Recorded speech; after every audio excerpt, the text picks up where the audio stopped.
ৰাতিপুৱা ছোৱালীক আনি গোটাইটো লৈ পেলাই এইখিনিত আমাৰ দোকানৰ সন্মুখ উঠাই গোটাটি ঘূৰি ৰাতি যে সন্ধিয়া সময়ত আকৌ আনি এইখিনিত নমাই দিয়ে। কিন্তু আমাৰ ৰাইজৰ এটা আপত্তি যেতিয়া ইয়াত আহিব আৰু নোৱাৰে আৰু এই ছোৱালীটো যে ইয়াত থাকিব নোৱাৰে। মই কি কৈ আছোঁ শুনক, ছোৱালী থাকিব পাৰে নোৱাৰে সি নাহে সেই বস্তুটো মই কি কৈ আছোঁ, আমাৰ ওপৰ অফিচাৰ আছেতো। আপোনালোকে তেওঁলোকক কওক যদি সি কিবা ভুল কৰিছে, ছোৱালী কিবা ভুল আছে, এই কথাখিনি আপোনালোকে আমাৰ ওপৰ অফিচাৰ আছে, ওপৰ অফিচাৰ কওক। কাৰণ আইনটোতো মোৰ হাতত তুলি নলওঁ, আপোনালোকেও তুলি ল'ব। কাৰণ যদি তেওঁ কিবা ভুল কৰা দেখিছে বা ভুল হৈছে বুলি ভাবিছে, আমাৰ ওপৰ অফিচাৰ আছে, এছ পি আছে, তেওঁলোকক আপোনালোকে কমপ্লেইন কৰক। ৰাতি 12টা ছোৱালী ফোন কৰি পেলাই সুধিছে যে তোমাৰ ঘৰত পুৰি খাব যাম। আৰু ৰাতি যদি মৰিগাঁও যাব লাগে সিহঁতক যিহেতু আপোনাৰ ষ্টপৰ পৰা আহিছে, চিভিল ড্ৰেছত আহিব নালাগিছিলে, পিছত চিভিল ড্ৰেছত আহিছে, অকলে আহিছে। ৰাতি 10টা 50 হ'ব নেকি, ইমান টাইমত সি সোমালে। সোমোৱাৰ পিছত আমাৰ ৰাইজ যেতিয়া চাপি গৈছে সি পথৰৰ পৰা দৌৰি দিলে কিয়? যদি আপোনাৰ সি লুটিছে আহিছে তাৰ ঘৰত থাকিব লাগে, সি কিয় দৌৰিলে পথৰৰ পৰা?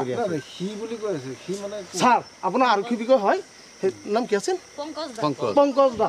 আমি 3 দিন যদি আজি 3 দিন আহিছে, আমি শুনিছোঁ খালি কেছ বুলি আছে। কেছ যদি আছে আহিব পাৰে, কিন্তু চিভিল ড্ৰেছত ইমান ৰাতি সিহঁতক অকলে আহে। চিভিল ড্ৰেছত আহি পেলাই গাড়ী ইয়াত ৰখাই পেলাই সিহঁতক ঘৰত গৈ পেলাই খোৱা দোৱা কৰিছে নে কি কৰিছে? আমি ৰাইজ যেতিয়া চাপিছোঁ সিহঁতক দৰ্জা খুলি পথৰৰ পৰা দৌৰিলে। আচ্ছা, যাৰ ঘৰত আহিছে তেওঁ আপোনাৰ কি হয়? মোৰ ঘৰৰ ওচৰতে কিবা লাগে নেকি, মানে আপন নহয়, কি লাগে মানে পেহী বুলি মাতোঁ আৰু।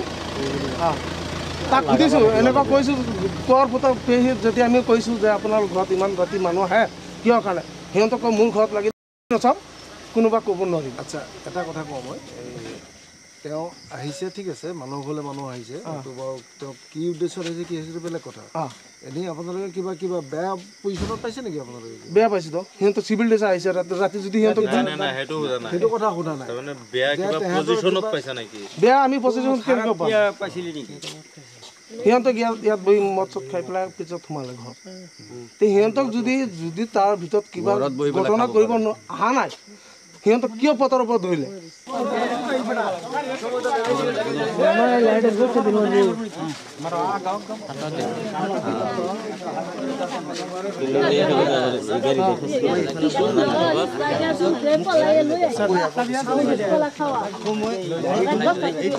কিন্তু এই কথাটোৰ কাৰণে যে গাড়ীখন ৰাখি থব কিবা হ'ব, এতিয়া গাড়ীখন ৰাখি থ'লে আপোনালোকৰ ভুল হ'ব।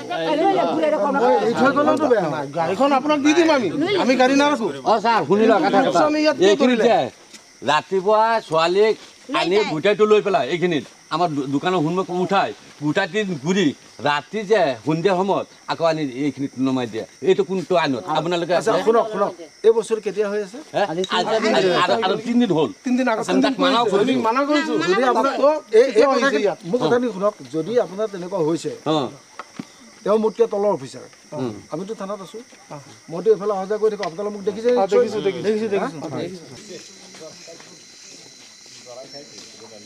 বজাত আমি গম পাইছোঁ যে এইটো ঘৰত বুলি মানুহ আহিছে 4 চকা লৈ।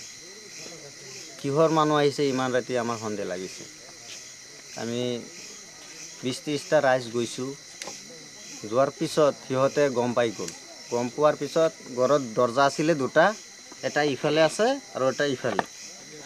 আমি আউটফালে দৰ্জাটো আছে যে সেইটো দৰ্জাত মানে খটখটাইছোঁ। খটখটানিৰ টাইমত সিহঁতে গম পাই গ'ল। গম পাই সিফালে ওলাই ধান খেতি দি ধৰি গুচি গ'ল। আৰু আমাৰ লোকেল মানুহ এটা পাইছিলোঁ, ৰূপচান বুলি নাম, তাক সুধিছোঁ এইটো ঘৰত কোন আহিছে? অচি ছাৰ আহিছে কিবা এটা কাগজ লৈ। আমি ইমান ৰাতি কিহৰ কাগজ লৈ আহিছে? কাগজ লৈ আহিছে যদি মানুহকেইটা পলাল কিয়? সেইটো কৈ আমি ইয়াৰ পৰা গুচি আহিলোঁ যে চোৰ বুলি আহিছে, লুচ্চা বুলি আহিছে, এনেকুৱা ৰাইজে মানে চিঞৰ বাখৰ কৰি আছে। অচিজনক চিনি পাইছেনে? চিনি পোৱা নাই, দেখা নাই। মানে এন্ধাৰততো মানুহ দেখা পাইছোঁ যে ইফালে এন্ধাৰত দৌৰি পলাই আছে। সোমাব লৈছে তেতিয়া ৰূপচানে দৌৰি দিলে। ৰূপচানে কিয় দৌৰিব লাগিছিলে? ৰূপচানটো দৌৰিব নালাগিছিল, তাৰ বন্ধুৰ এতিয়া মই কথা এটা কওঁ।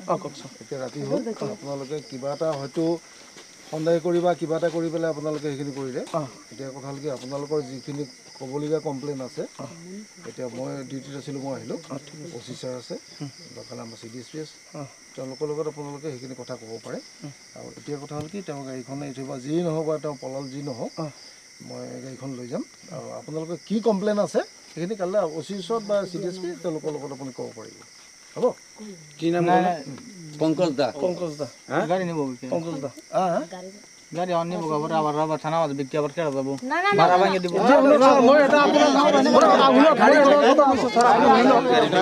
ঘটনাটো কি হৈছিলে মই বিশেষ গম নাপাওঁ কিন্তু কথা হ'ল কি ৰাইজৰ কমপ্লেইন এটা হ'ল যে কিবা আমাৰ পুলিচৰ কোনোবা মানুহজন আহি পেলাই ইয়াত গাড়ীখন থৈ পেলাই মানুহ গৈছিলে গতিকে ৰাইজে সেইটো হিচাপত তেওঁক মানে কিবা বেলেগ উদ্দেশ্যত অহা বুলি ভাবিছিলে এতিয়া গাড়ীখন আছিলে ইয়াত গাড়ীখন আমি লৈ গৈ আছোঁ